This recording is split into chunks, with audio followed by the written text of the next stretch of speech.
Hello.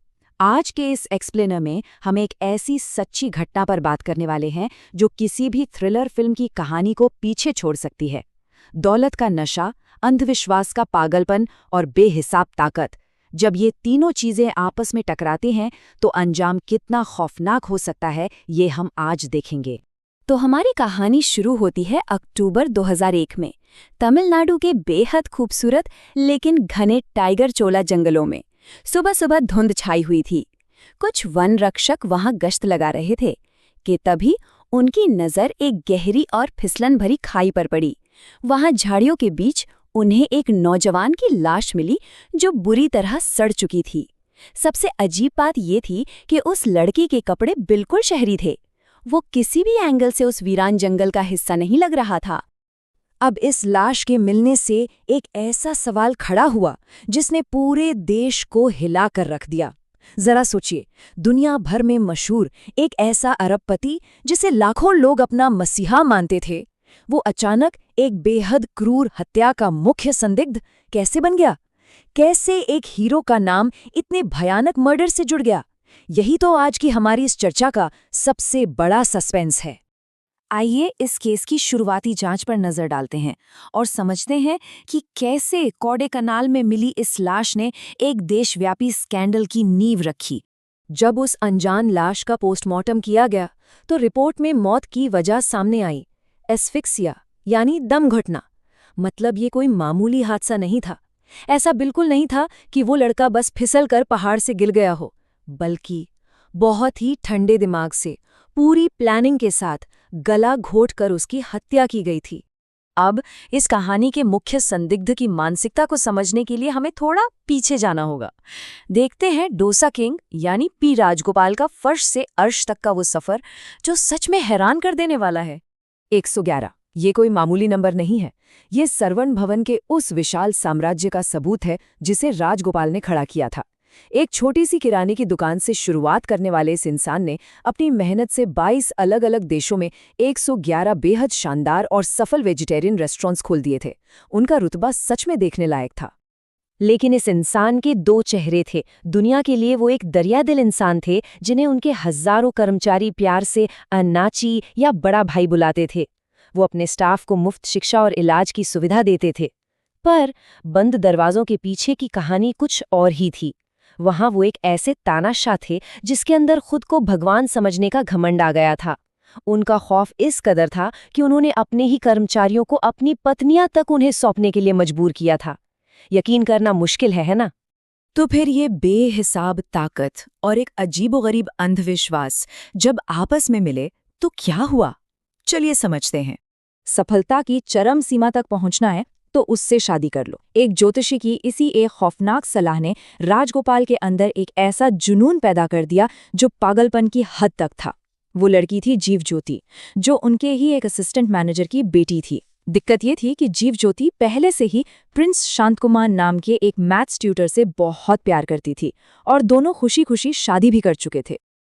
अब यहाँ जो बात सबसे ज्यादा हैरान करती है वो है राजगोपाल के हथकंडे।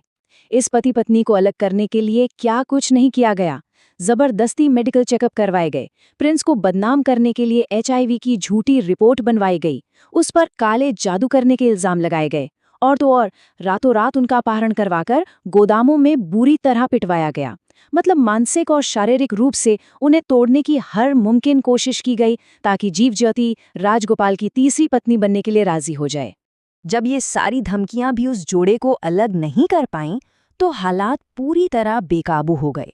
शुरू हुआ एक खौफनाक चूहे बिल्ली का खेल। राजगोपाल ने अब प्रिंस को रास्ते से हटाने का फैसला कर लिया। उसने डैनियल नाम के एक गुंडे को 5 लाख रुपए की भारी सुपारी दी। लेकिन यहाँ कहानी में एक बड़ा ट्विस्ट आता है। डैनियल ने प्रिंस को मारा नहीं, उसने प्रिंस को 5,000 रुपए दिए और मुंबई भाग जाने को कहा। इधर प्रिंस ने छुपकर जीवज्योति को फोन किया और बता दिया कि वो जिंदा है। इसके बाद डर और घबराहट में ये जोड़ा चेन्नई वापस लौट आया। वो सीधा राजगोपाल के पास गए रहम की भीख मांगने। उन्हें लगा कि शायद अब उनकी जान बख्श दी जाएगी। लेकिन वापस लौटना और रहम की भीख मांगना, ये उनकी जिंदगी की सबसे बड़ी गलती साबित हुई। वापस आकर उन्होंने अनजाने में उस हिटमैन के झूठ की पोल खोल दी थी। इसके बाद जो हुआ वो रोंगटे खड़े कर देने वाला था। प्रिंस को दिन दहाड़े एक टाटा सुमो में घसीटकर कोडेकनाल के पहाड़ों की तरफ ले जाया गया और दूसरी तरफ जीव ज्योति को जीते जी विधवाओं वाले कपड़े पहनने और रस्में निभाने पर मजबूर किया गया। इसके बाद उन दोनों ने कभी एक दूसरे को जिंदा नहीं देखा। इतने गहरे सदमे और खौफ के बावजूद जीव ज्योति ने खामोश रहने से इनकार कर दिया। यहीं से शुरुआत होती है एक बहुत ही लंबी और मुश्किल कानूनी लड़ाई की। जरा इस लड़ाई को समझने की कोशिश कीजिए। एक तरफ दुनिया भर में फैला साम्राज्य, बेशुमार दौलत और पुलिस से लेकर मीडिया तक में गहरी पैठ रखने वाला ताकतवर अरबपति, और दूसरी तरफ एक साधारण से परिवार की युवा लड़की जिसे हर दिन जान से मारने की धमकियां मिल रही थीं। लेकिन उस लड़की के अंदर इंसाफ पाने का जो जज्बा था, उसे कोई भी ताकत हिला नहीं सकी। हमारे कानूनी सिस्टम की रफ्तार कितनी सुस्त हो सकती है, ये उसका सबसे बड़ा उदाहरण है। 2001 में प्रिंस की हत्या हुई, 2004 में जाकर महज 10 साल की सजा मिली, फिर 2009 में हाईकोर्ट ने इसे उम्र कैद में बदल दिया। लेकिन सोचिए, वो अरबपति अपनी दौलत और झूठे मेडिकल सर्टिफिकेट्स के दम पर बार बार बचता रहा, अपनी सजा टालता रहा। आखिरकार पूरे 18 साल बाद मार्च 2019 में सुप्रीम कोर्ट ने उस उम्र कैद की सजा पर पक्की मोहर लगा दी। तो 18 सालों का वो संघर्ष अपने आखिरी मुकाम पर कैसे पहुंचा, आइए देखते हैं। जुलाई 2019 में आखिरकार वो दिन आ ही गया। सुप्रीम कोर्ट ने सरेंडर टालने की कोई भी और मोहलत देने से साफ इनकार कर दिया। तब जाकर 72 साल का वो डोसा किंग, जिसे कभी कोई छू भी नहीं सकता था, एक एम्बुलेंस में ऑक्सीजन मास्क लगाए स्ट्रेचर पर लेटकर कोर्ट पहुंचा। उसकी सारी हैकड़ी, सारी ताकत अब हवा हो चुकी थी। लेकिन तकदीर का खेल देखें, उस ड्रामेटिक सरेंडर के महज 9 दिन बाद ही पी राजगोपाल की एक जबरदस्त हार्ट अटैक से मौत हो गई।